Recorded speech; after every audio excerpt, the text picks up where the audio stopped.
Oi, meus alunos. Vamos para a aula 8 falar de conjuntos.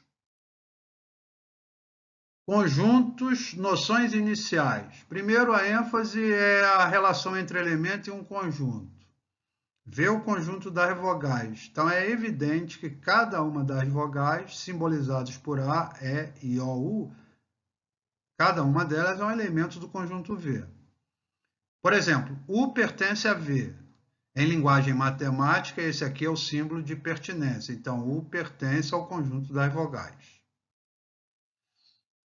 Agora, aprofundando as relações entre dois conjuntos. V é o conjunto das vogais. Eu destaco dois elementos, A e I, e coloco um par de chaves. Faço isso virar um subconjunto de V.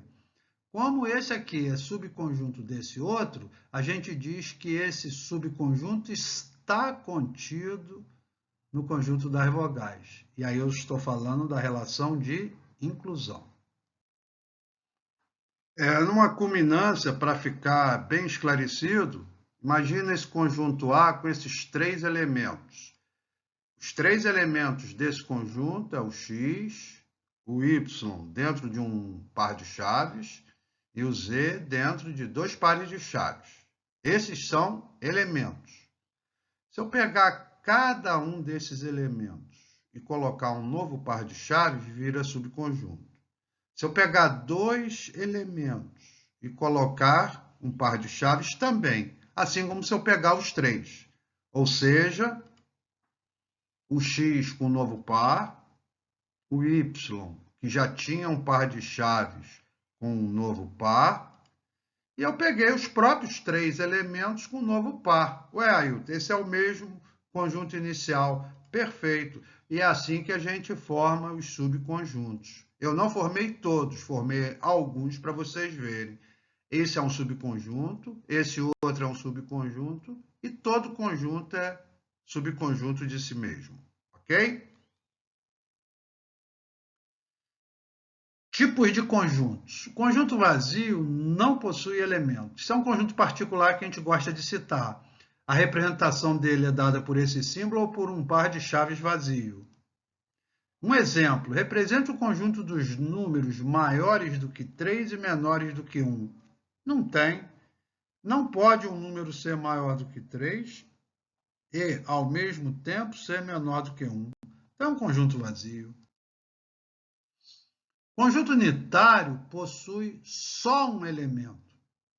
Por exemplo, aqui um conjunto unitário é esse.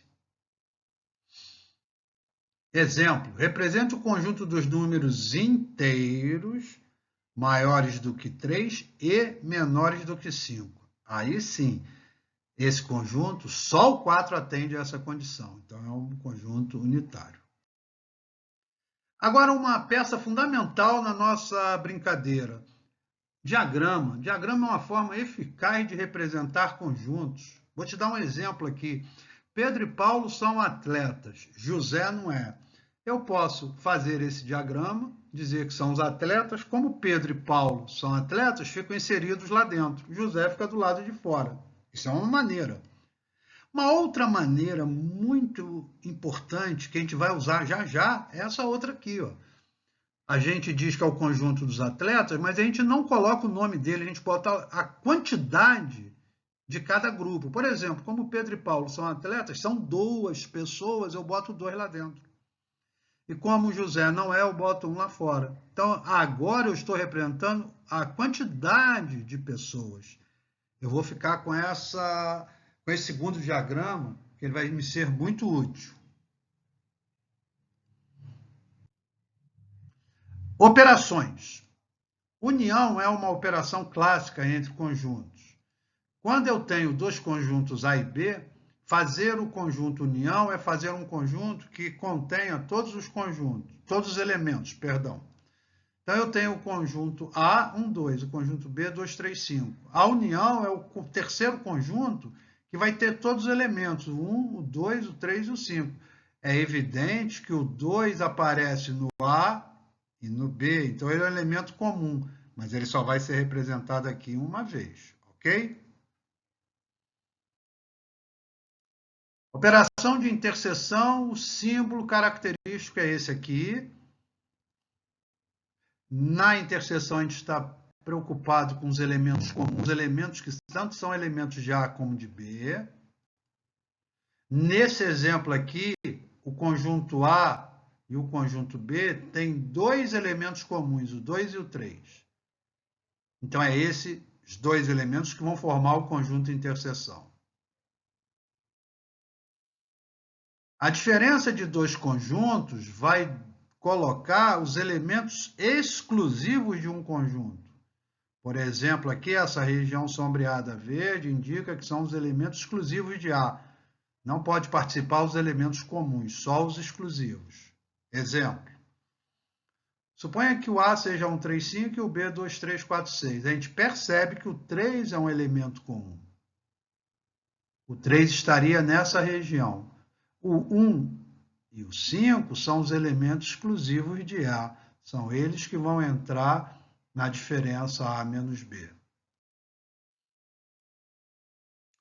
Complementar de um conjunto é indicado por A com uma letrinha C. Suponha que eu tenho um conjunto U, uso a letra U como se fosse para denotar um conjunto universo, e eu tenho um conjunto A que, numa linguagem errada, é menor do que o U. Então, eu sei que falta alguma coisa ao A para chegar no U. Então, essa é a ideia assim, bem intuitiva de complementar. No exemplo, fica claro. Eu tenho U, 1, 2, 3, 4, 5. Eu tenho A, 2, 3. Ora, o conjunto A não é o conjunto U. Quem é que falta ao A para chegar ao U? O 1, o 4 e o 5. Então, esse conjunto aqui é o complementar desse. Voltei aos diagramas agora com exemplo. Agora eu já tenho uma melhor perspectiva do que é união, interseção, o que é exclusivo. Então, vamos lá. Em uma turma de 20 alunos estudiosos, 10 gostam de estudar matemática e 13 gostam de estudar português. Poderia ser isso? Não. Porque se esses dois conjuntos forem representados dessa forma, eu estaria diante de um grupo de 23 pessoas. E eu sei que existem 20 alunos estudiosos. Então, não é essa a representação adequada, porque eu sei que existem alunos que estão nessa região que tanto estudam matemática como estudam português, ou seja, na interseção que a gente citou há poucos minutos atrás. E por que 3 aqui? Ora, eu tenho, somando 10 com 13, 23. Mas eu tenho 20 alunos. Então, aqui tem um excedente de 3, que entra nessa região comum. A seguir, esses 7 são os alunos que estudam exclusivamente matemática. Mas os que estudam exclusivamente matemática com os que estudam matemática e português, totaliza 10. Por isso que aqui é 7. E se 13 estudam português, falta 10. Porque o 10 com esse 3 dá 13. E aqui ficou bacaninha, porque 7 com 3 dá 10, com 10, 20. São os 20 alunos dispostos, sendo que 3 estudam matemática e português. Ou melhor, gostam de estudar matemática e português. Exemplo 3. Em uma turma de 20 alunos, 10 gostam de estudar matemática, 13 gostam de estudar português e 2 não são estudiosos. Então, espera aí, agora tem uma pequena diferença. Primeiro que não pode ser isso. Se aqui eu botar 10, se aqui eu botar 13 e aqui 2, vai ter 25 alunos. E a minha turma só tem 20. Opa, então eu tenho que partir para essa representação. Aonde eu sei que 2 não estudam nem matemática e português. Beleza. Se 2 não estudam matemática nem português, desse total de 20, eu tenho 2 que não são estudiosos. Então, eu tenho 18 que são estudiosos. Como eu tenho 10 com 13, 23, para 18, Ah lá, 5. Então, os 18 alunos, junto com esses 5, dá os 23. Quantos gostam de estudar matemática? 10. Então, fica 5 aqui, que 5 mais 5 dá 10. Quantos gostam de estudar português? 13. Então, aqui é 8, 5 mais 8, 13. Passando a limpo, 2 alunos não são estudiosos, 5 alunos estudam exclusivamente matemática e 5 estudam matemática e português, totalizando 10. 8 estudam exclusivamente português e 5 estudam português e matemática, totalizando 13 e fechando a ideia do problema corretamente. Em uma turma de 36 alunos, 28 gostam de português, 29 de matemática e 22 gostam das duas disciplinas. Quantos alunos não gostam de português nem de matemática? Já sei que é isso porque ele fala que existem 22 que gostam de matemática e português. Agora, se 28 gostam de português e 22 gostam das duas, 6 gostam exclusivamente de português. 29 gostam de matemática, 22 gostam das duas. 7 gostam exclusivamente de matemática. Ora, 7 somado com 22 com 6 dá 35. Mas eu tenho uma turma com 36 alunos. Então, peraí, tem um que somado com os 35 dá os 36, que não gosta nem de português, nem de matemática. Em um grupo de 17 pessoas, 9 bebem café, 12 bebem leite, 3 não bebem café nem leite. Quantos alunos bebem café com leite? Café e leite, estão os dois diagramas aqui. Ele já informa que 3 não bebem nem café nem leite, então fica do lado de fora. Ora, eu tenho 17 pessoas, né? Dessas 17 pessoas, 3 não bebem café nem leite. Então, o meu problema está envolvendo 14 pessoas que bebem ou café ou leite. Ora, as 9 pessoas que bebem café, as 12 que bebem leite, totalizam 21. Mas eu já vi que são 14. Então, 7 bebem as duas bebidas. Quantos bebem exclusivamente café? 2.